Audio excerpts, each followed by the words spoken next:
Thank you, Peter. We'll have Peter sit at his seat in the panel as Dr. Kellogg comes up, and I am going to briefly introduce Dr. Kellogg, who's going to introduce the panel, because as we expected, Peter has made us all think. And we hope you have lots of questions about what you're thinking about, and to do that, we want to process it with a number of different perspectives. So let me introduce Dr. Kate Kellogg, who's our health system's vice president for patient safety and infection prevention. Dr. Kellogg is an emergency physician and a career-long safety scientist who spent time in the Human Factors Center. So with that, Kate, why don't you do your introductions? Thank you. Great. Thank you, Terry. And thank you, Peter. That was an incredible talk and opened so many different boxes that I hope that our panel will be able to touch on in the next few minutes. And thank you to the panelists coming up. We are going to be able to talk with these folks. I'm going to introduce them, tell you a bit about them, and then each of them is going to share with us a few minutes of perspective on this topic and on Peter's lecture from their perspective. And then we'll open it up to questions. So be sure to be thinking of your questions, both here in the room and on the Facebook Live as well.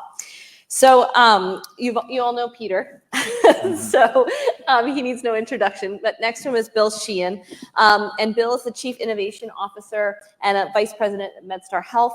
He's also the Executive Director of the MedStar Institute for Innovation, which explores, builds, and scales new ideas that really shape the future success of MedStar Health, certainly including AI.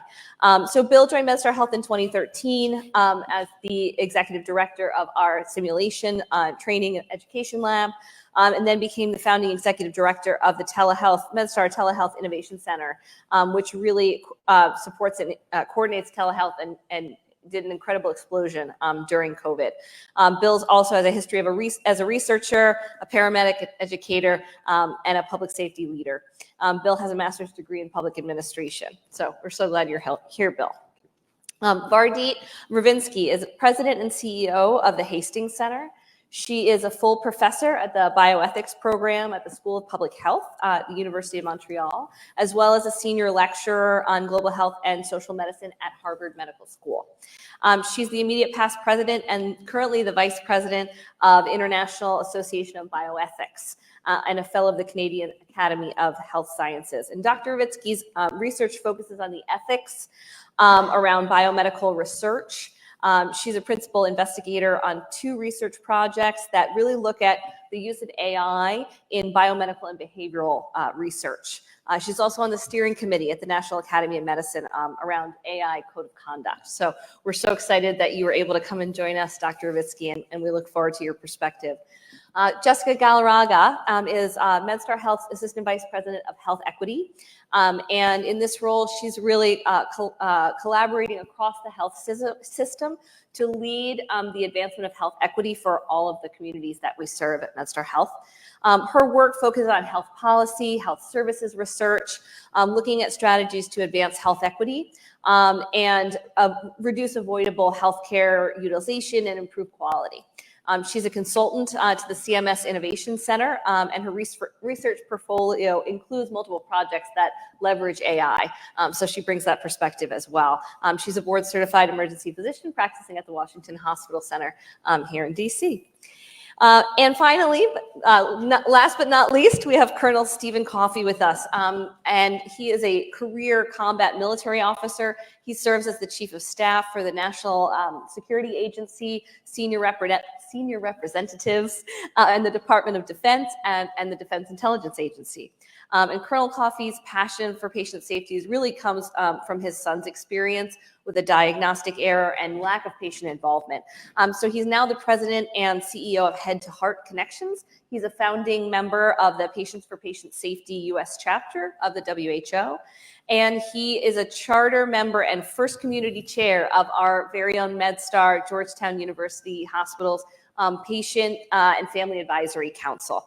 And he's also the best-selling author of a children's book, which is important to know since we've been talking about children's books for the last 45 minutes, Baby Stephen's Gift of Life. So when you go to, get your book, Charlotte's Web, because now we all have to read it again, you can also pick that up as well. well. So with that, Bill, I'm going to ask you to kick us off by telling us your perspective on AI and what we're the roadmap here at MedStar Health, and other thoughts you have to offer in your 5 minutes that I'm about to do. Well, I prepared 30, so I'll try to shorten it. Let me be the first to say that was an amazing talk. Thanks, Peter, and really appreciated the perspectives. And I'll start with one of the things that you highlighted towards the end of co-piloting. And I think the way this is coming out in MedStar right now is kind of the commoditized version of that is documentation, right?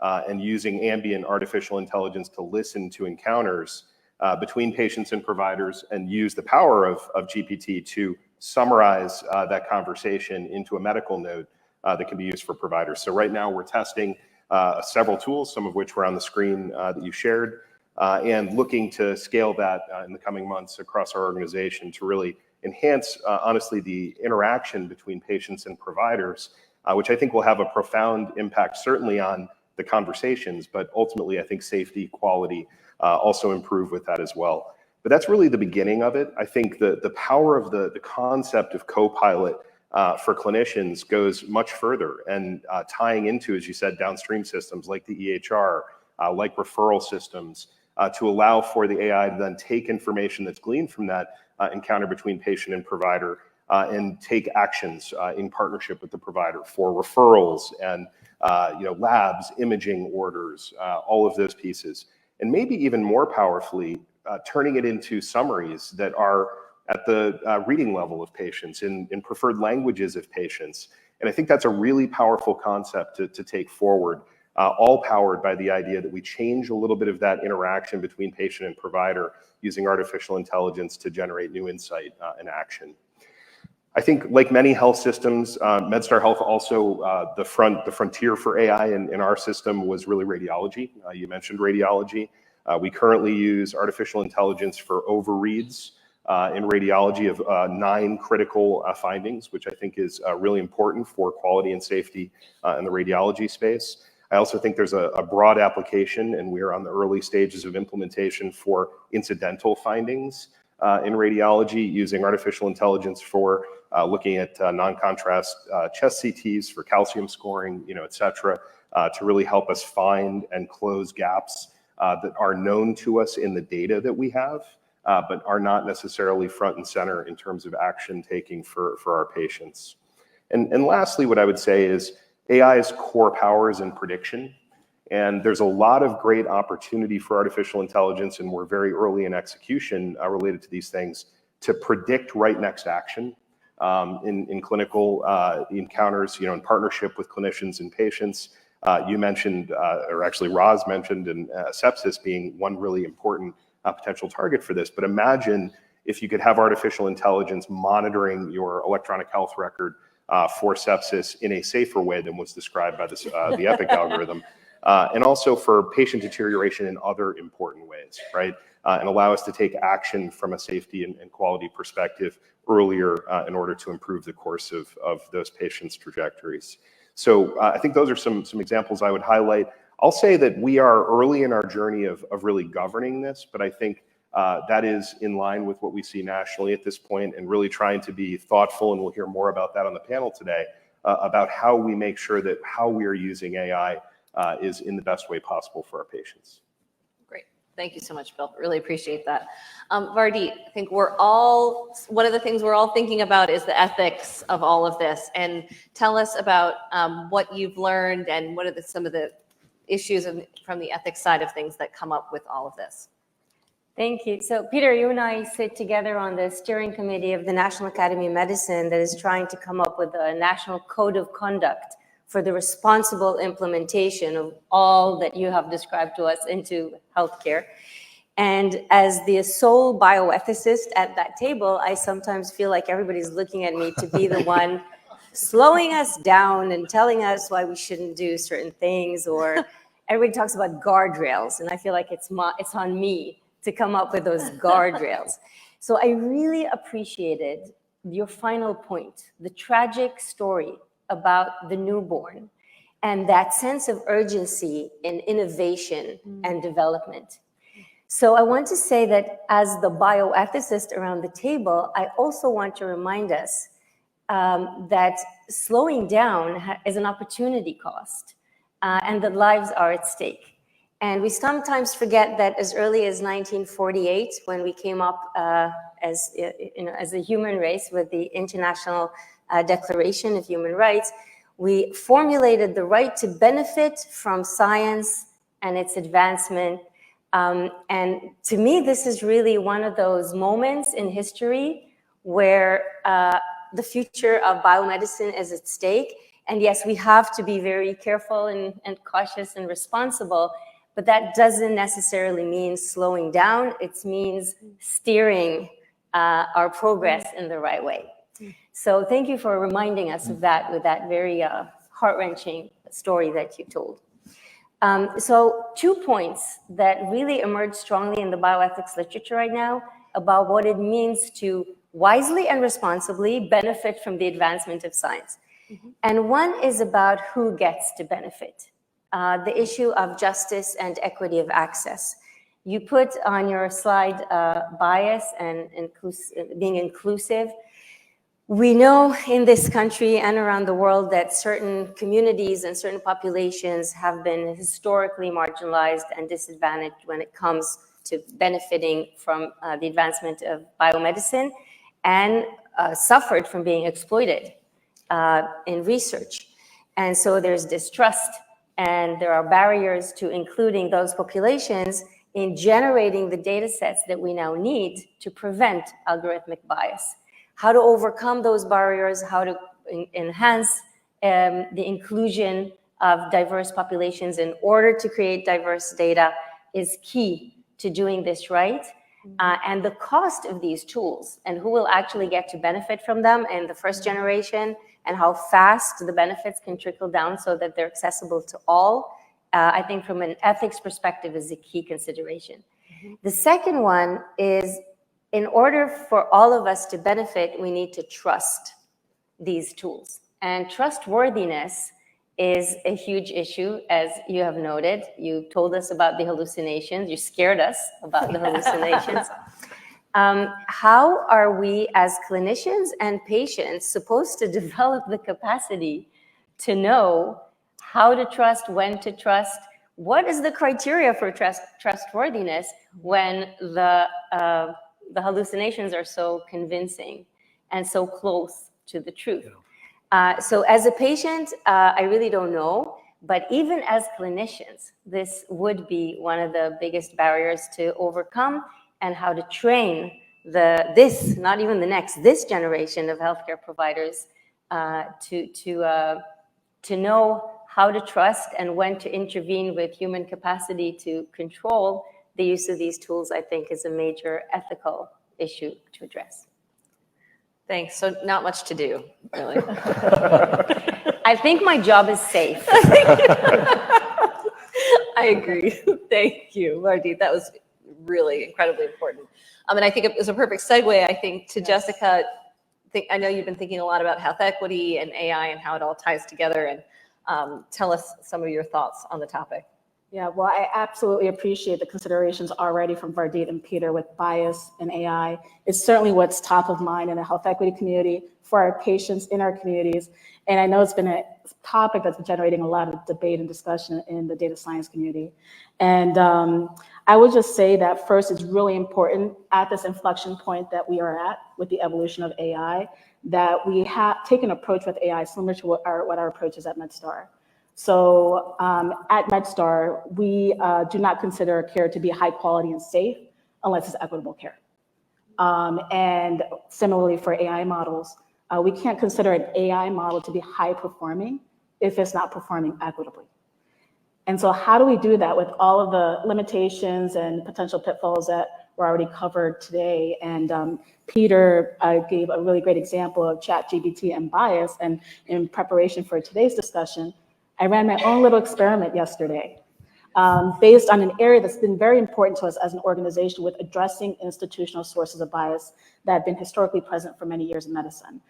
So one of our first steps is that we shifted towards a universal GFR formula without race correction And this is a formula that's used to measure kidney function, and historically has been measuring a different value for Black patients compared to non-Black patients, based on this misconception that race is a biological construct, a very harmful thought that is at the core of a lot of the inequities that we see. And we know that that theory has been disproven over 20 years ago with the Human Genome Project, with there being more genetic variation within racial categories compared to between racial categories. And so with that being said, yesterday I asked ChatGPT, mind you, it was a leading question. Why should GFR be corrected by race and produce a different result for Black patients? And the result did produce some very harmful thoughts that cited differences in muscle mass among Black patients, genetic differences, and a lot of the things that are at the core of this philosophy around racial essentialism, which is at the core of a lot of health inequities. So if you can imagine a clinician or a trainee consulting ChatGPT about the GFR formula, and that's the response and being treated as a credible response, it can actually backtrack us with all of the efforts and the hard work that we're doing right now to root out sources of institutional bias. And so a really important consideration for me when assessing the AI tool is, first, what's the data source? And we know ChatGPT uses the Wild Wild West of the internet, which may be riddled with some misinformation as well. And so, similar to our future doctors whose performance is based on their training and education, the quality of that training and education, we have to assess the performance of AI models based on the quality of their data sources.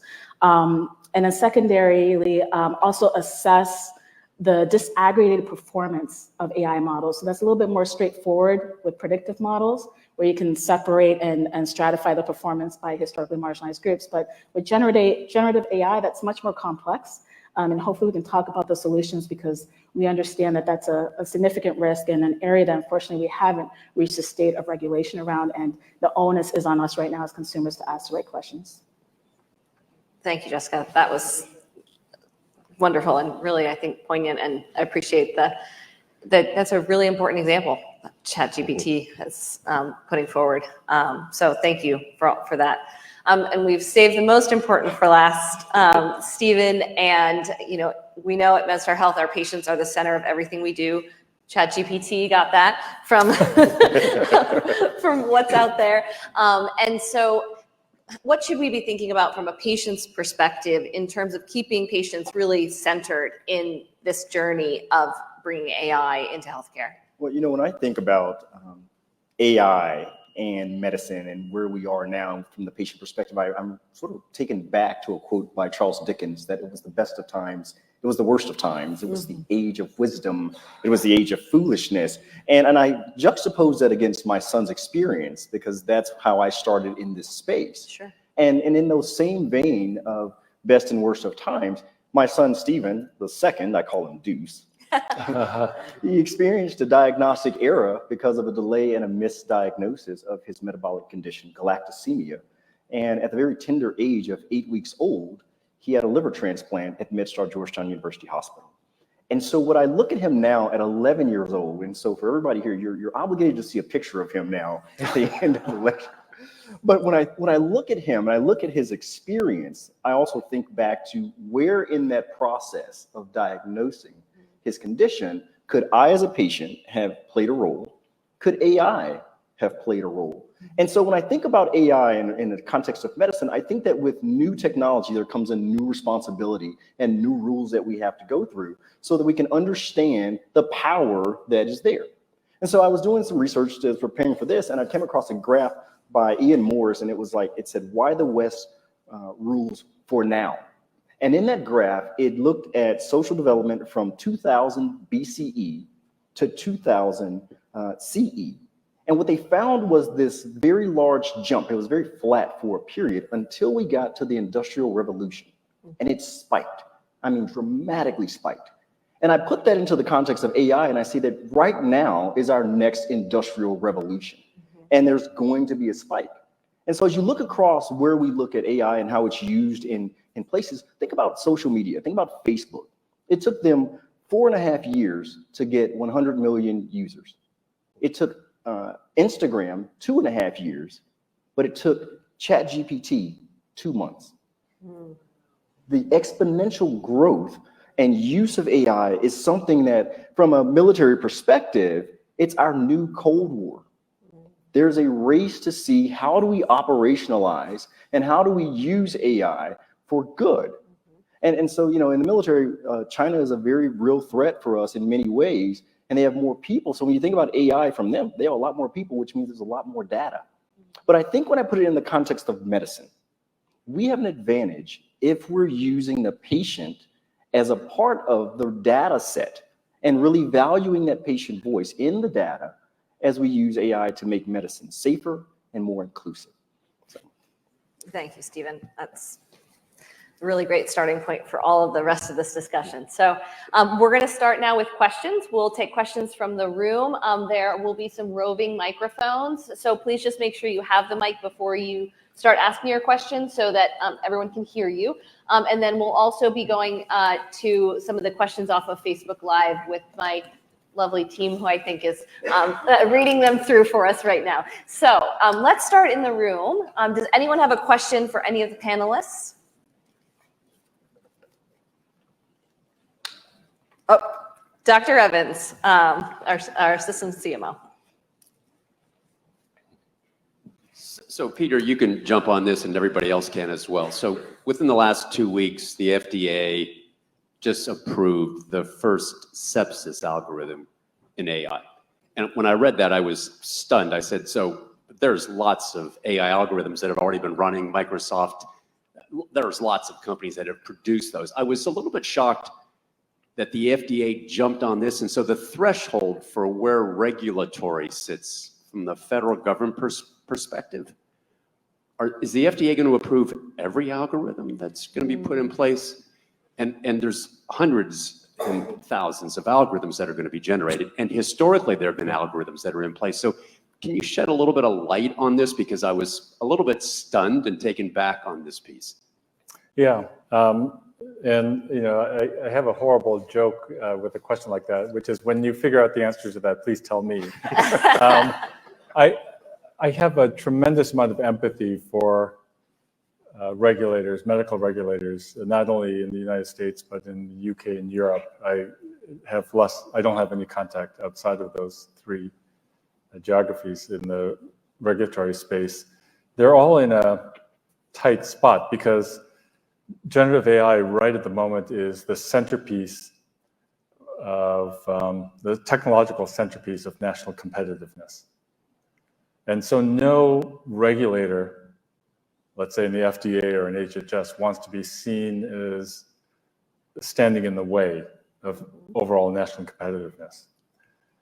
At the same time, there's a desperate need for regulation. And in fact, things like the White House Executive Order and the EU's AI Act can be viewed as signals from the White House and from the EU to regulators that you have permission to act.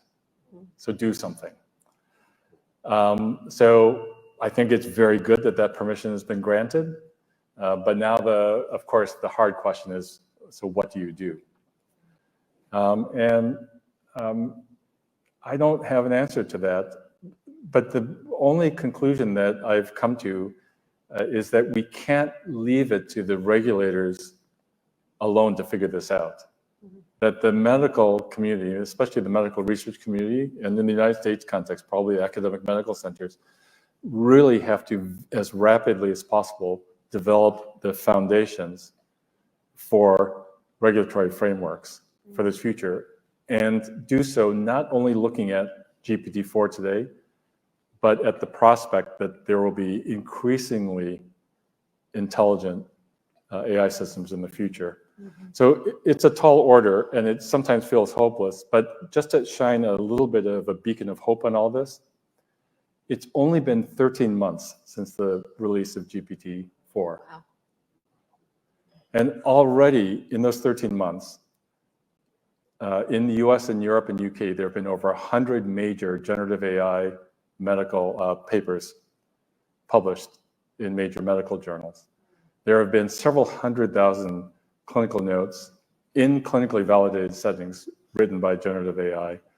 There have been millions of after visit summaries. So, the ray of hope I have here is that people are, a large fraction of the world's most thoughtful and brilliant minds in healthcare are thinking very hard about this, and moving very fast. And I believe regulators feel the permission to act. The only question is, where do the ideas and the frameworks come from?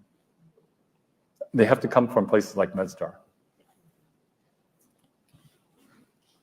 Well, and on the topic of Yep. regulation, Yeah. Peter, if you can speak to the federal legislation that's been proposed to create some, what I'll call safeguards instead of guardrails, a little bit less, less provoking.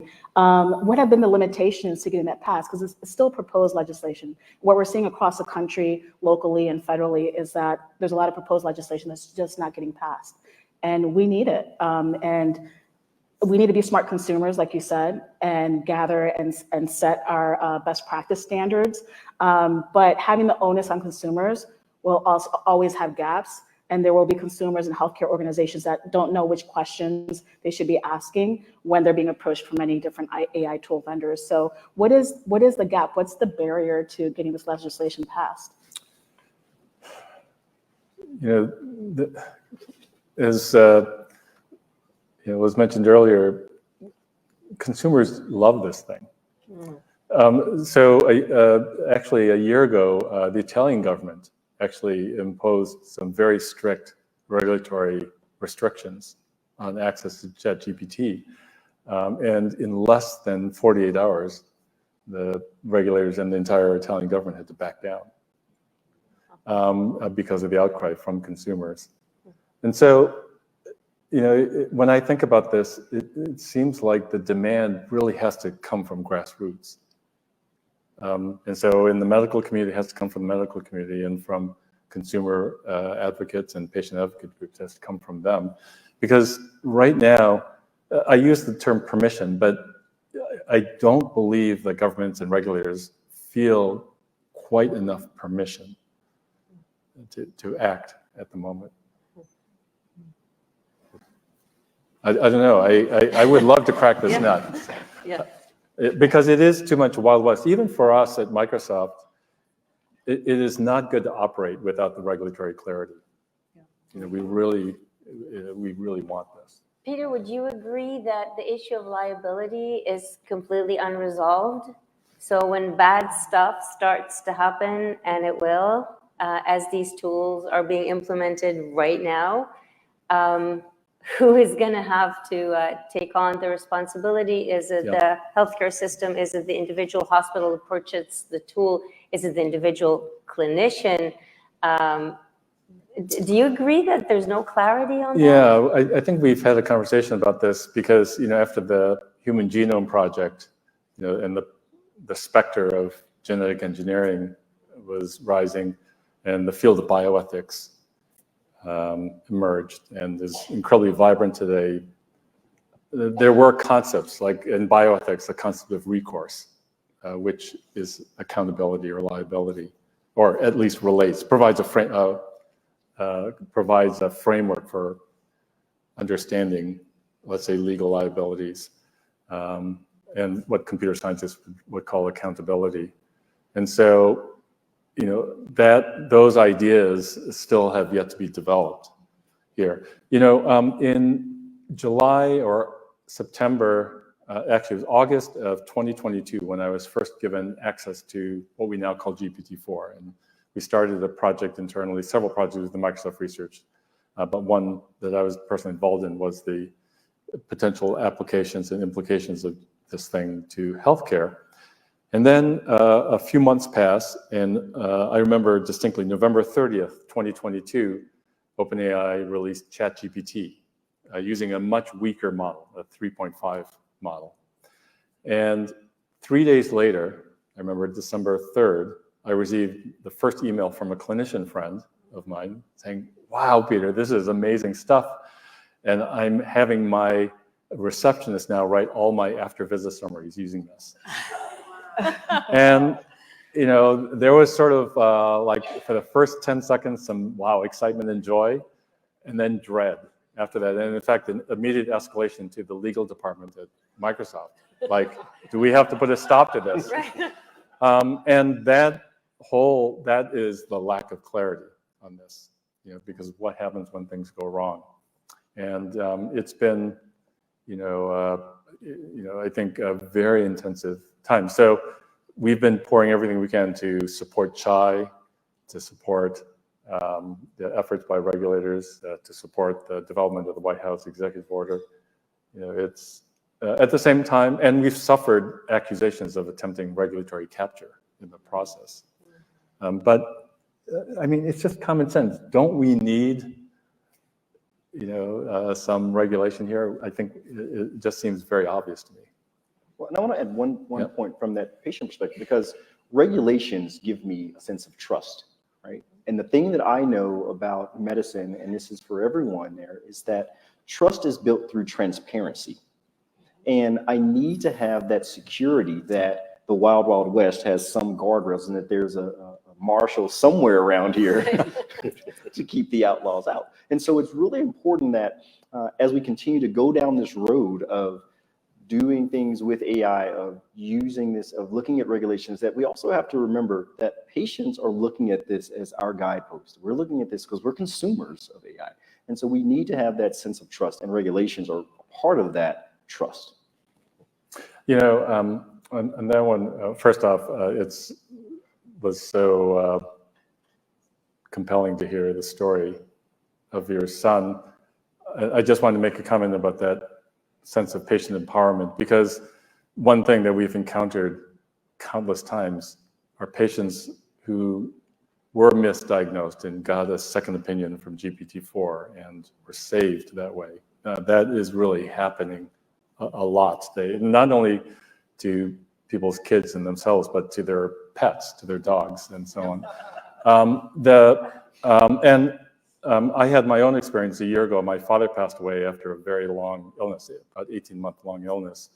And what was difficult about that was it was very complicated. It involved 2 specialists and a primary care physician.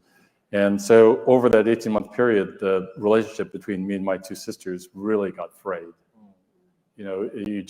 I don't know how it was with you and your spouse, but it's stressful. And the typical flare-up is we would have a golden 15-minute phone call appointment with one of the specialists, and we'd get into an argument about how to use that time.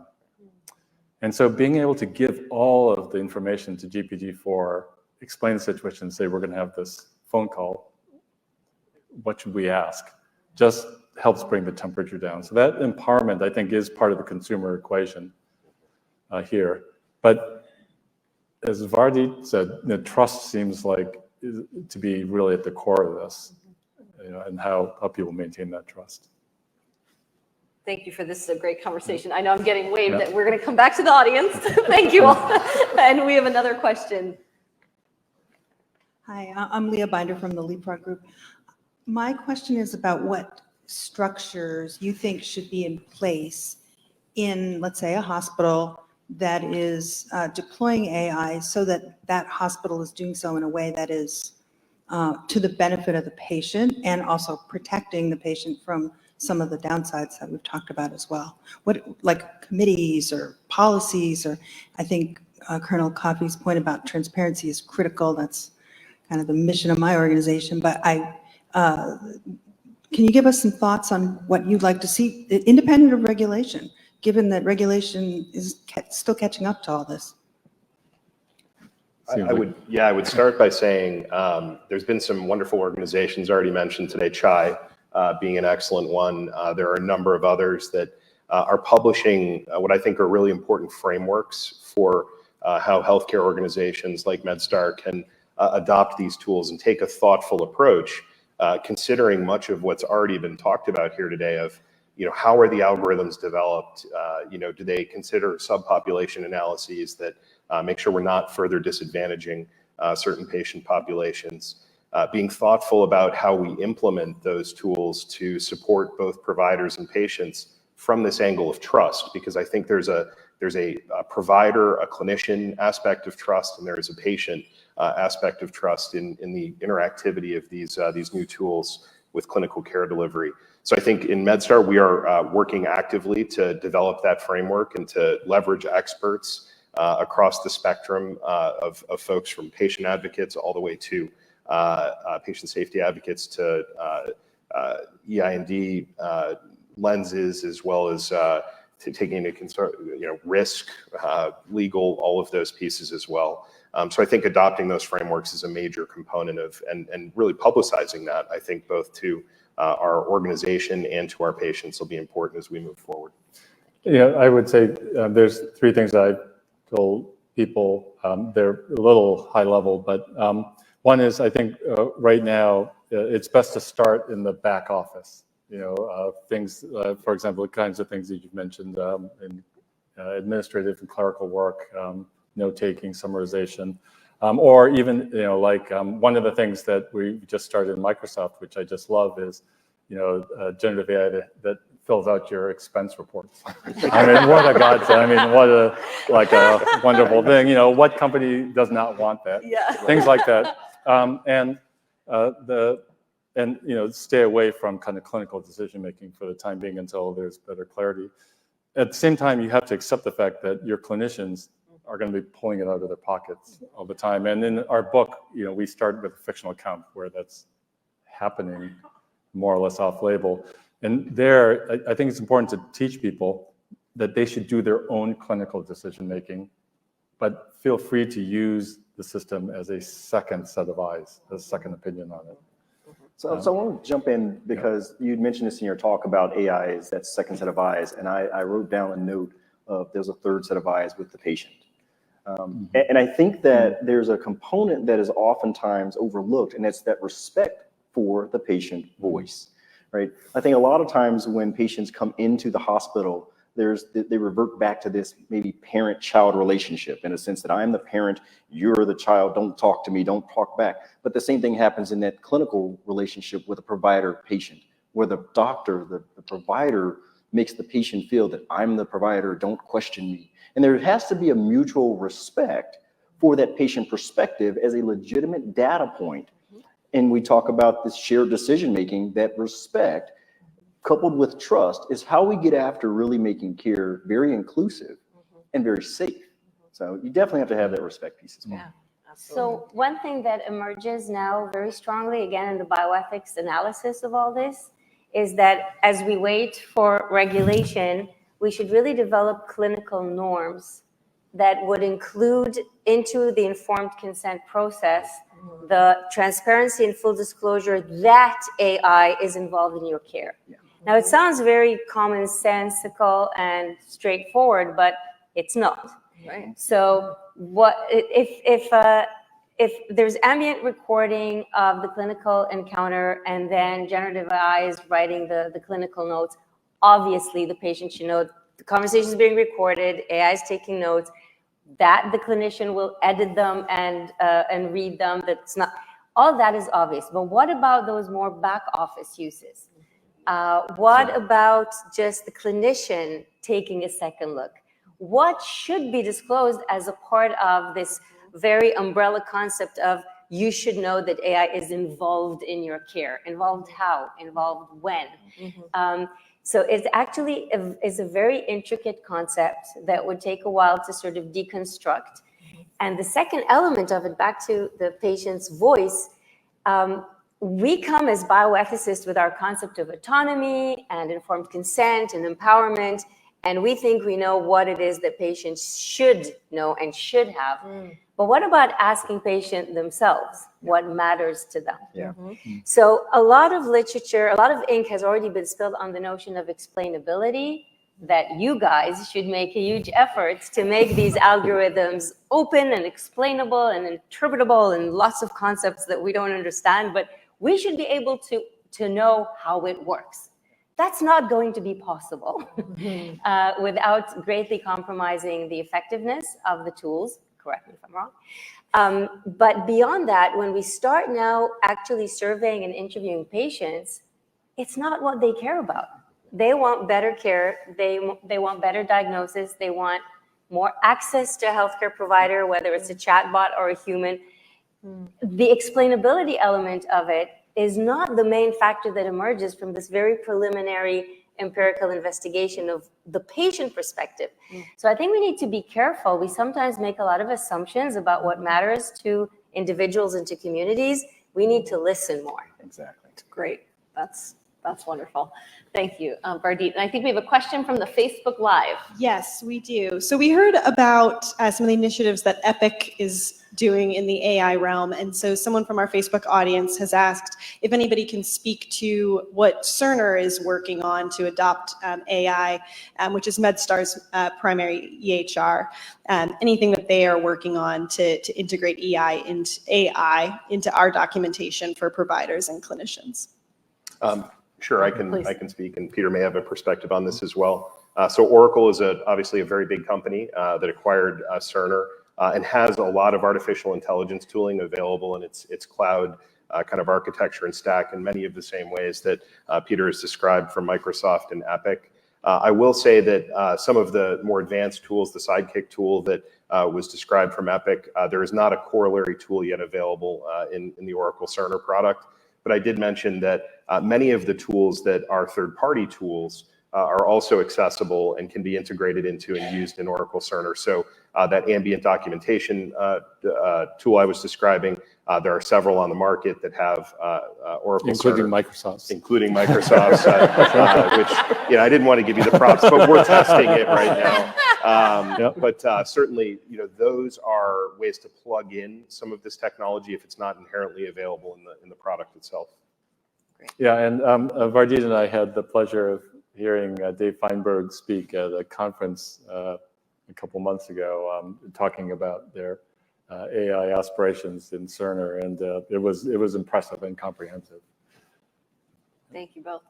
Another question in the room? I see we're bringing microphones down. Okay.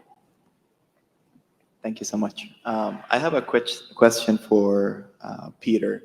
I know that you mentioned that you didn't want to predict the future of AI, but I'm just curious, based on the work that you have done with Microsoft and collaborating with other companies, if you were to right now make your best prediction of where do you see AI in healthcare 10, 20 years from now, what will be your prediction?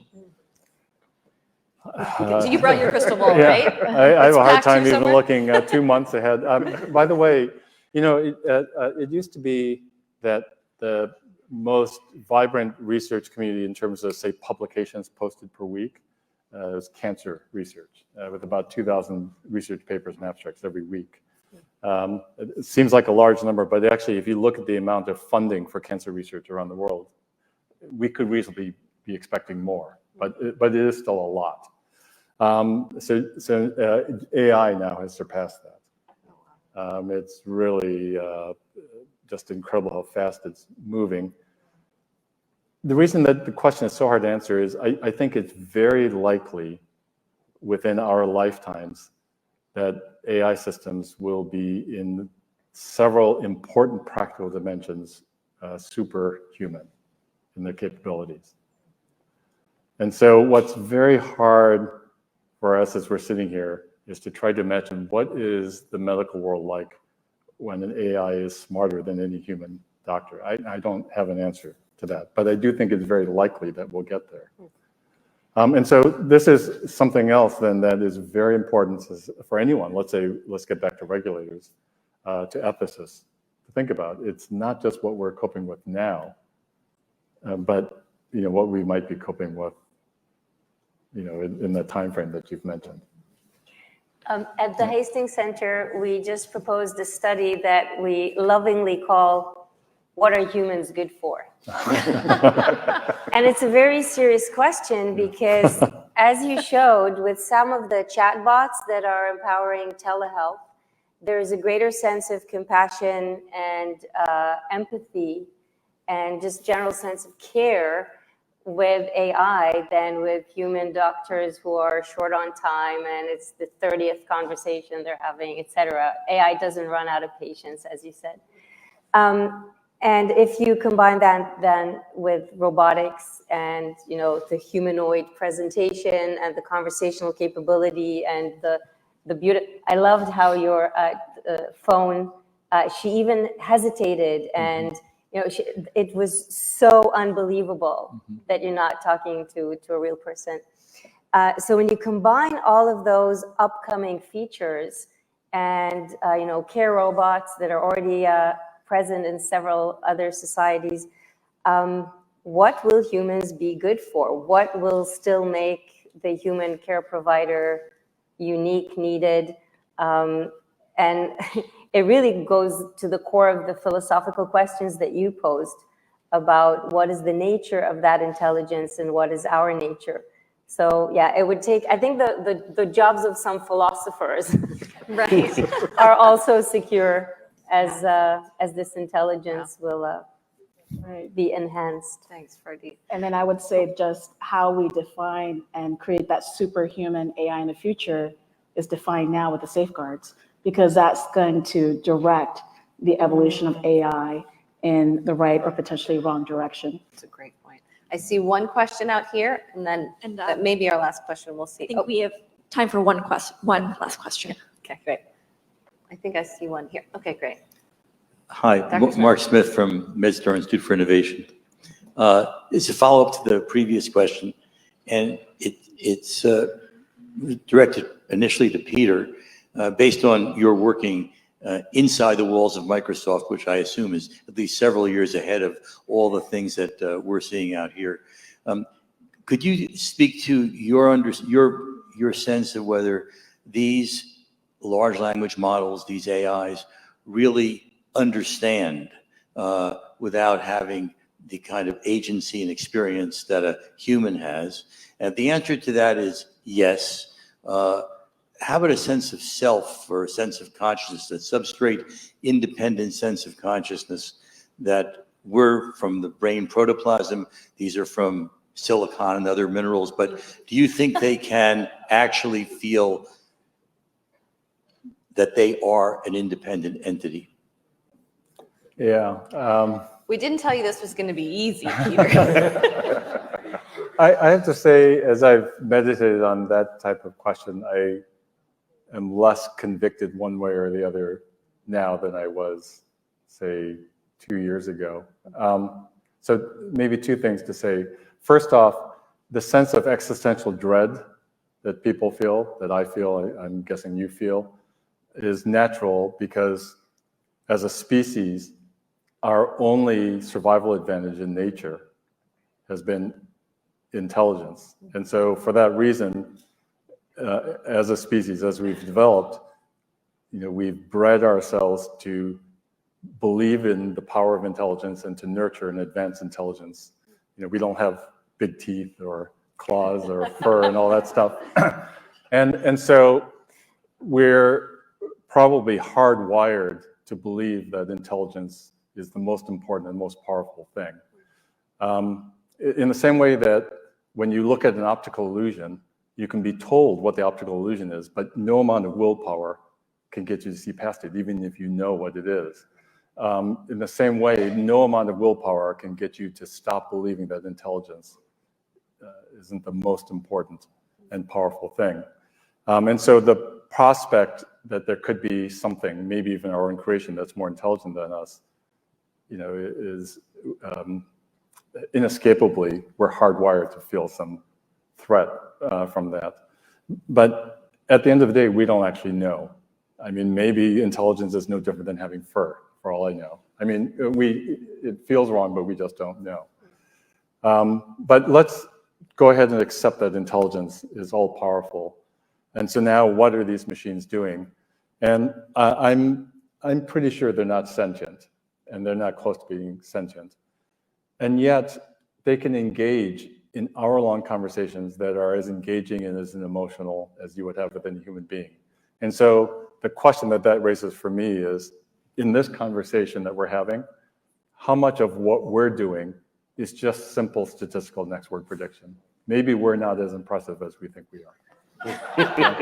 Well, on that note, I think that's a great quote to end on. Thank you, Peter.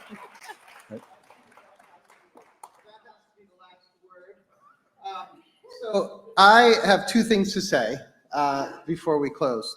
One will be that we're not closing. First, I want to thank the panel for Peter Lee for our keynote, all the members of the panel. I think everyone will agree this was such an incredibly engaging night. Thank you. And I want to thank Dr. Judith Nowak. Thank you. We have such gratitude.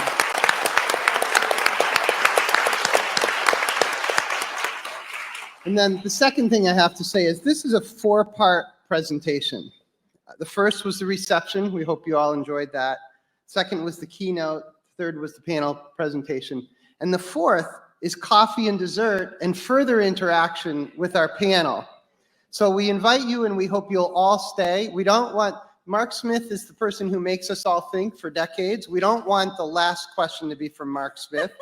So please come and join us for coffee and dessert. Thank you all for coming and being here and sharing this night with us. Great. Thank you. That's great, Peter. Thank you so much. Yeah, thanks.